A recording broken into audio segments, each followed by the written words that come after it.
स्वागत है आप सभी का हमारे YouTube चैनल पर। एक बार पुनः हम आपसे जुड़ चुके हैं एक नए वीडियो को साझा करने के लिए। आज का जो हमारा वीडियो है वह क्लास 10th यूपी बोर्ड के छात्रों के हिंदी पाठ्य पुस्तक में संकलित संस्कृत खंड का पहला अध्याय वाराणसी अर्थात बनारस है।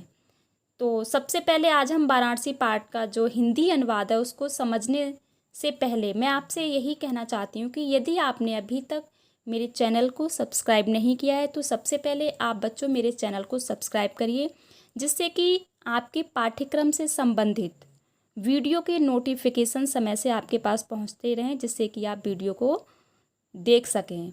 तो आज हम इस वीडियो में वाराणसी का हिंदी अनुवाद है वो उसको समझ रहे हैं। वाराणसी, जैसा कि जैसे मैंने शीर्षक बताया, ये आपका संस्कृत खंड का प्रथम अध्याय है, प्रथम पाठ है यह आपका वाराणसी। तो इसका हम हिंदी अनुवाद समझ रहे हैं। वाराणसी सुविख्याता प्राचीन नगरी। वाराणसी वाराणसी सुविख्याता बहुत प्रसिद्ध, प्राचीना पुराना, नगर मतलब नगरी है। वाराणसी बहुत प्रसिद्ध पुरानी नगरी है या बहुत पुराना नगर है। इयम विमल सलिल तर गंगाया गंगाया कूले स्थिता। यम यह है, विमल सलित्र गंगाया, इसका अर्थ हो जाता है स्वच्छ जल की लहरों से युक्त, गंगाया गंगा के, कूले किनारे, स्थिता मतलब बसी है या स्थित है। यह है स्वच्छ जल की लहरों वाली गंगा के किनारे स्थित है। अस्या घट्टानाम वलयाकृति पंक्ति धवलायाम चंद्रिकायाम बहुराजते। अस्या मतलब इसके, घट्टानाम घाटों की, वलयाकृति मतलब घुमावदार, वलयाकृति का अर्थ होता है बच्चों घुमावदार, पंक्ति मतलब पंक्तियां, धवलायाम मतलब सफ़ेद या स्वच्छ, चंद्रिकायाम मतलब चांदनी रात में, बहु मतलब बहुत, राजते मतलब अच्छी लगती हैं या शोभायमान लगती हैं। तो इसका हिंदी अनुवाद आपका हो जाएगा, इसके घाटों की घुमावदार पंक्तियां श्वेत चांदनी में बहुत सुंदर लगती हैं।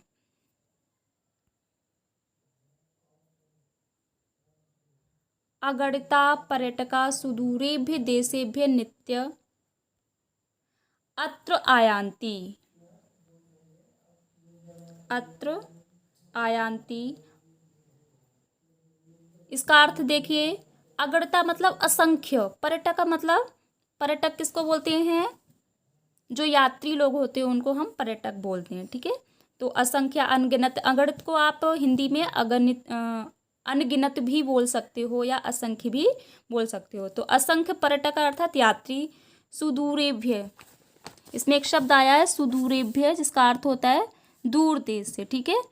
देशेभ्य मतलब देशों से, नित्यम मतलब प्रतिदिन या रोज, अत्र मतलब यहाँ, आयांति मतलब आते हैं। तो इसका हिंदी अनुवाद देखिए, असंख्य यात्री दूर देश से प्रतिदिन यहाँ आते हैं। असंख्य यात्री दूर देश से प्रतिदिन यहाँ आते हैं। अस्य घट्टानांच शोभाम विलोक्य, अस्य घट्टानांच शोभाम विलोक्य इमाम बहु प्रशंसन्ति, ठीक है। तो इसका हिंदी अनुवाद देखिए, अस्य मतलब इसके, घट्टानांच मतलब घाटों, च मतलब और इसके घाटों की, शोभाम मतलब सुंदरता को, विलोक्य मतलब देखकर, इमाम बहु प्रशंसन्ति, बहु का अर्थ होता है बहुत, प्रशंसन्ति मतलब प्रशंसा करते हैं, और इसके घाटों की सुंदरता को देखकर, शोभा को देखकर इसकी बहुत प्रशंसा करते हैं। इसके बाद आपका जो दूसरा गद्यांश है वो इस प्रकार है। वाराणस्याम प्राचीन काल देव गेहे गेहे विद्याया दिव्यम ज्योति द्योतते। वाराणस्याम का अर्थ होता है वाराणसी में, प्राचीन काल देव मतलब प्राचीन काल से ही, गेहे गेहे का अर्थ होता है घर घर में, विद्यायाम मतलब विद्या की, दिव्यम का अर्थ होता है अलौकिक, ज्योति का अर्थ सामान्यतः सभी को पता होगा प्रकाश, ठीक है। द्योतते का अर्थ होता है प्रकाशित होती है। ठीक है, तो इसका हिंदी अनुवाद आप देख लीजिए। वाराणसी में प्राचीन काल से ही घर घर में विद्या की अलौकिक ज्योति प्रकाशित होती रही है। अधुनापि अत्र संस्कृत वाग्धारा सततम प्रवहति। अधुनापि का अर्थ होता है आज भी। यहाँ पर एक शब्द है आपका अधुनापि। अधुना अलग हो गया और अपि अलग। जब इसका हम संधि विच्छेद करेंगे तो अधुना मतलब आज, अपि का अर्थ होता है भी, तो दोनों को मिलाकर अधुनापि हो गया, तो जिसका अर्थ हो गया आज भी। अत्र मतलब यहाँ, संस्कृत वाग्धारा अर्थात इसका अर्थ हो जाएगा संस्कृत वाणी का प्रवाह। सततम मतलब निरंतर, लगातार। प्रवहति मतलब बहती है। तो इसका हिंदी अनुवाद देखिए, आज भी यहाँ संस्कृत वाणी की धारा निरंतर प्रवाहित होती है। जनाना ज्ञानांच वर्ध्यति। जनाना मतलब लोगों का, ज्ञानांच और ज्ञान, च मतलब और, वर्ध्यति मतलब बढ़ाती है, और लोगों का ज्ञान बढ़ाती है। अत्र अनेके आचार्याः मूर्धन्याः विद्वांसः वैदिक वाङ्मयस्य अध्ययने अध्यापने च इदानीम निरतः। ठीक है, इसका अर्थ ये कि अत्र मतलब यहाँ, अनेके मतलब बहुत से, आचार्य मूर्धन्य उच्च कोटि के, विद्वांस मतलब विद्वान, वैदिक वाङ्मय से, यहाँ पे एक शब्द आया है वैदिक वाङ्मय से, वैदिक साहित्य। ठीक है, वैदिक साहित्य, अध्ययन अध्यापन और अध्ययन अध्यापन, च मतलब और। ठीक है, और अध्ययन अध्यापन में निरता मतलब लगे हुए हैं। तो इसका हिंदी अनुवाद देखिए, यहाँ अनेक आचार्य, बहुत से आचार्य, उच्च कोटि के विद्वान, वैदिक साहित्य अर्थात संस्कृत भाषा के, आप बोल सकते हो वैदिक साहित्य के अर्थात संस्कृत भाषा के अध्ययन और अध्यापन में लगे हुए हैं। न केवलम भारतीय अपितु वैदेशिका ग्रीवाणवाण्या अध्ययनाय अत्र आगच्छन्ति। ना का अर्थ होता न, केवलम केवल, न केवल भारतीय मतलब भारतीय, अपितु मतलब बल्कि, वैदेशिका मतलब विदेशी भी, ग्रीवाणवाण्य मतलब संस्कृत भाषा के, अध्ययनाय मतलब अध्ययन के लिए, अत्र मतलब यहाँ, आगच्छन्ति मतलब आते हैं। तो इसका हिंदी अनुवाद देखिए, न केवल भारतवासी ही, अर्थात भारतवासी बोल दो या भारत के लोग, न केवल भारतवासी ही बल्कि विदेशी भी संस्कृत भाषा के अध्ययन के लिए यहाँ आते हैं। निःशुल्क शिक्षा, निःशुल्कम च विद्याम ग्रहणन्ति। ठीक है, निःशुल्क अर्थात फ्री में या निःशुल्क, बिना शुल्क के, च मतलब और, विद्या मतलब विद्या को, ग्रहणन्ति मतलब ग्रहण करते हैं। तो इसका हिंदी अनुवाद देखिए, और निःशुल्क विद्या ग्रहण करते हैं। अत्र हिंदू विश्वविद्यालयः, संस्कृत विश्वविद्यालयः, काशी विद्यापीठम इत्येते त्रयः विश्वविद्यालयाः सन्ति। अत्र मतलब यहाँ, हिंदू विश्वविद्यालय, संस्कृत विश्वविद्यालय, काशी विद्यापीठम, काशी विद्यापीठ, इत्येते, ये त्रय मतलब तीन, इत्येते का अर्थ होता है ये, त्रय मतलब तीन, विश्वविद्यालय मतलब विश्वविद्यालय, संति मतलब हैं। तो इसका अर्थ देखिए, यहाँ हिंदू विश्वविद्यालय, संस्कृत विश्वविद्यालय, काशी विद्यापीठ, ये तीन विश्वविद्यालय हैं। एषु नवीनां प्राचीनांच ज्ञान विज्ञान विषयाणाम अध्ययनम प्रचलति। एषु का अर्थ होता है बच्चों जिनमें, नवीनाम जिसको आप नए बोल सकते हो, नवीन। ठीक है, जिनमें नवीन, प्राचीनांच, प्राचीन का अर्थ होता है पुराने या प्राचीन, च मतलब और, जिनमें नवीन और प्राचीन अर्थात पुराने, जिनमें नवीन और प्राचीन अर्थात पुराने, ज्ञान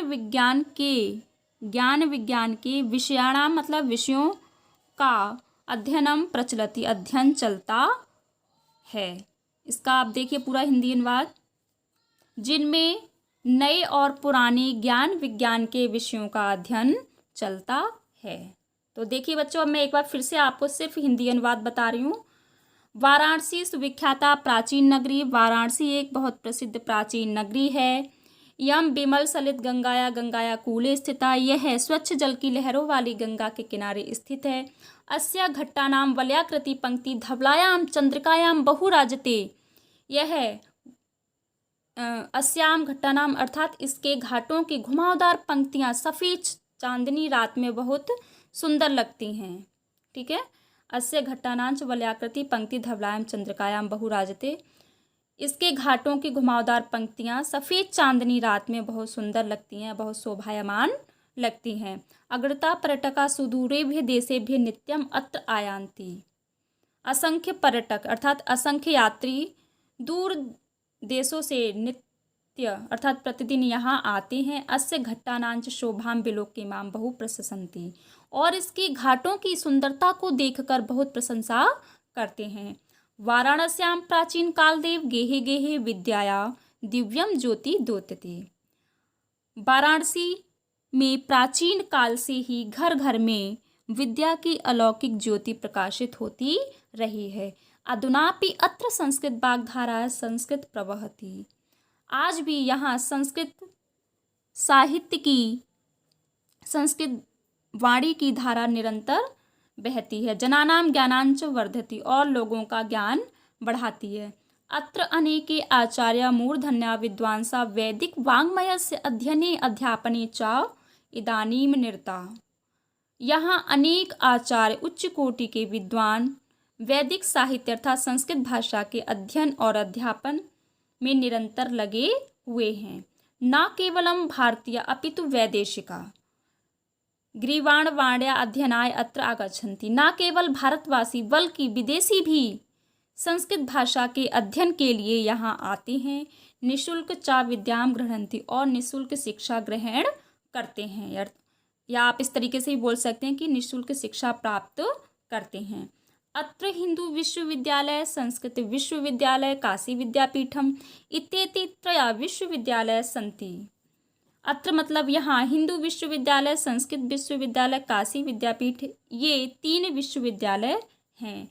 एषु नवीनां प्राचीनांच विज्ञान विषयाणाम अध्ययनम प्रचलति, एषु का अर्थ होता है जिनमें नए और पुराने विज्ञान के विषयों का अध्ययन चलता है।